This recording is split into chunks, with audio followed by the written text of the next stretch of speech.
Anytime you are given a passage, you will want to identify the main idea and the primary purpose. In every reading, these are two key takeaways that will help your understanding of the text. A main idea is the central point of the passage. It might be clearly stated, or you might need to infer it. A primary purpose is why the author wrote the work. You often have to infer this. Even if your exam never directly asks you for the main idea, it's usually the best first step. A great way to recognize these concepts is by relating them to the following question stems. For main idea, you'll look for these sorts of prompts. The main idea is, which of the following statements best summarizes the main idea of the passage? Which of the following statements best represents the topic sentence of this passage? Which of the following statements best expresses the central idea of the passage? For primary purpose concepts, you'll look for the following question stems. In the passage, the author is primarily concerned with which of the following? The passage is primarily concerned with, the primary purpose of the passage is to, the author wrote this passage in order to.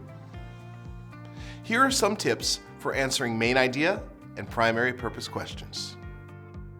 Read the entire passage.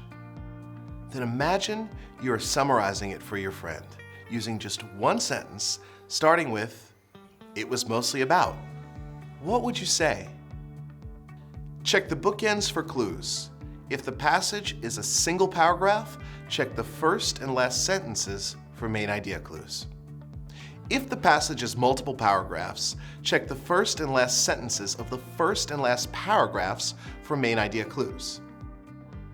Find the choice that is a complete description of the main idea or primary purpose of the passage. This might be the first sentence, topic sentence, if the author never deviates from the thought. Even if a choice is true, or the author would agree, make sure it's their main point or primary purpose. Remember, for the main idea, only pick choices that are supported by the whole passage. For primary purpose, you usually need to look at tone and word choice. Finally, don't be scared by topic sentence questions. They are the same as main idea, but your choices are often direct sentences from the passage. Let's read through a passage and answer a question together to demonstrate how we can crystallize the main idea.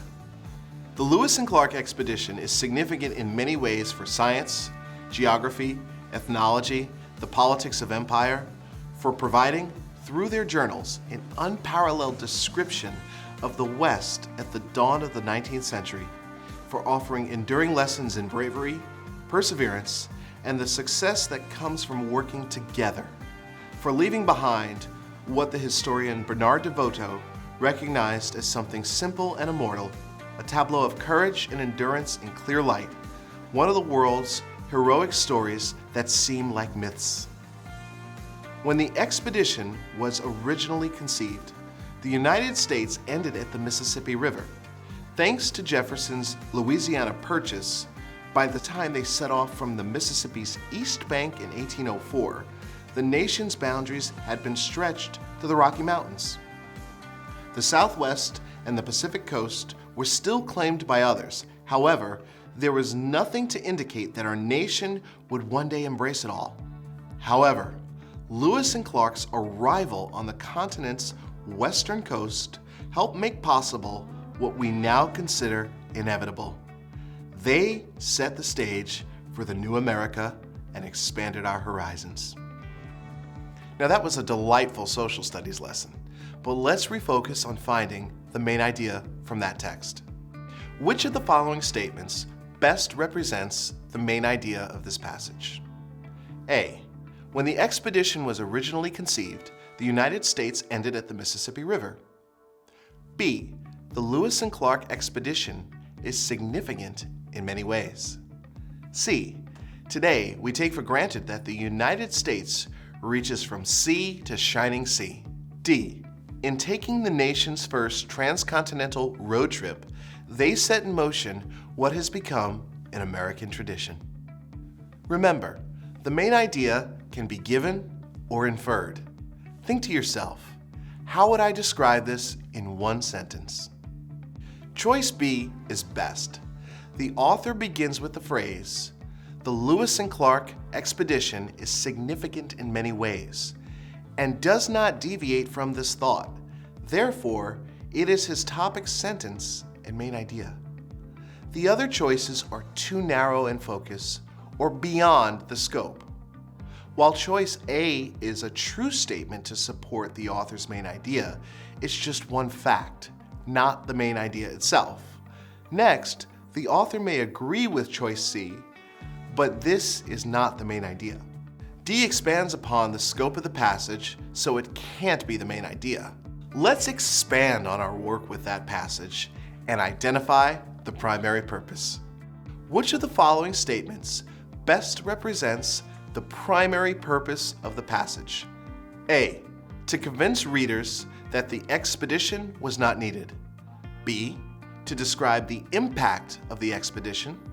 C, to provide the attitudes leading up to the expedition. D, to explain why Americans often take road trips today. Remember, the purpose is almost always inferred, not given.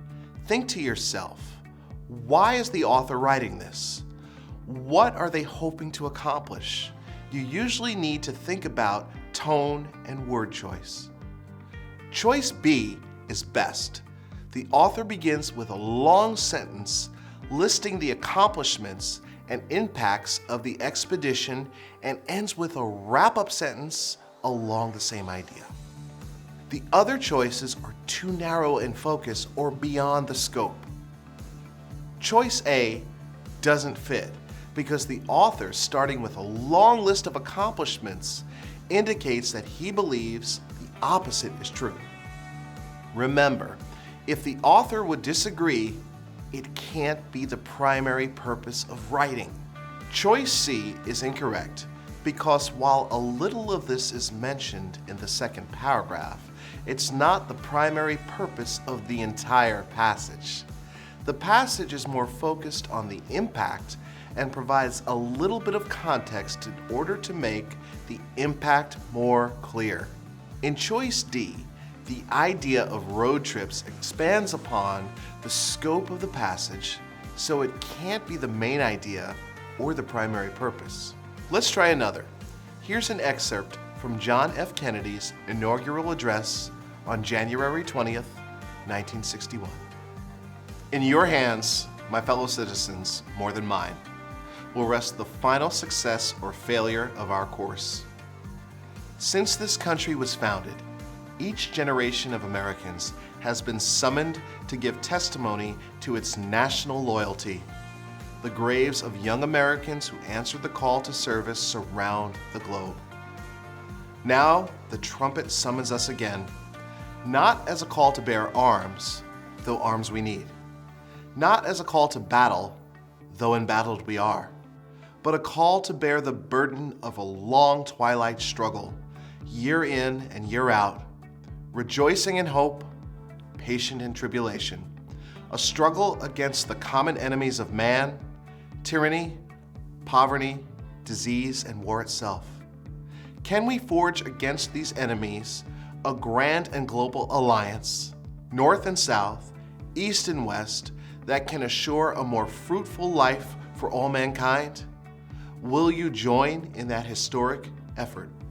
In the long history of the world, only a few generations have been granted the role of defending freedom in its hour of maximum danger. I do not shrink from this responsibility. I welcome it.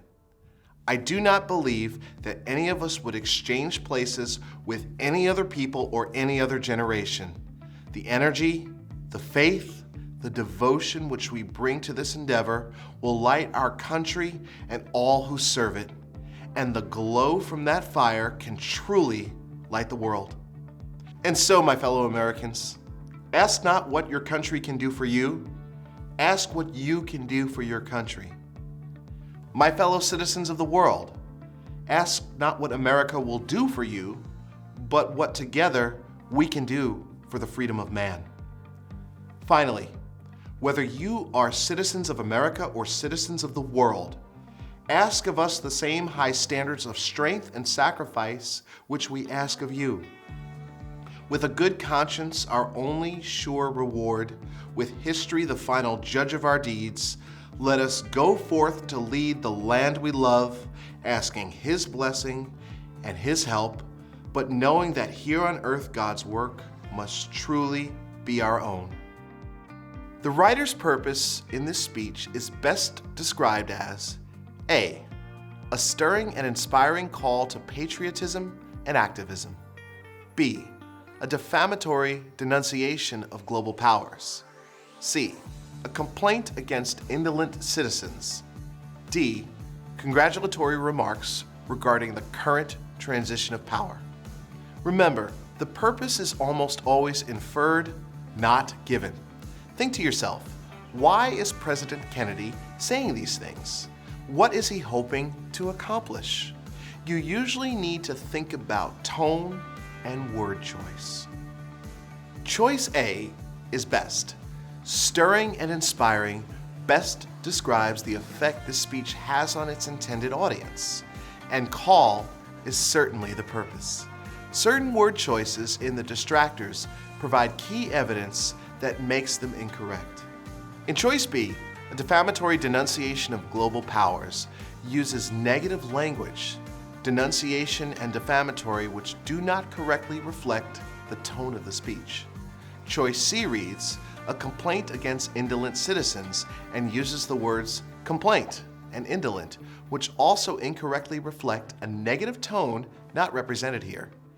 And in D, congratulatory remarks regarding the current transition of power does use positive language with congratulatory, but the content is incorrect. The speaker is not praising the fact that he has risen to power. The speech is directed at the people in general.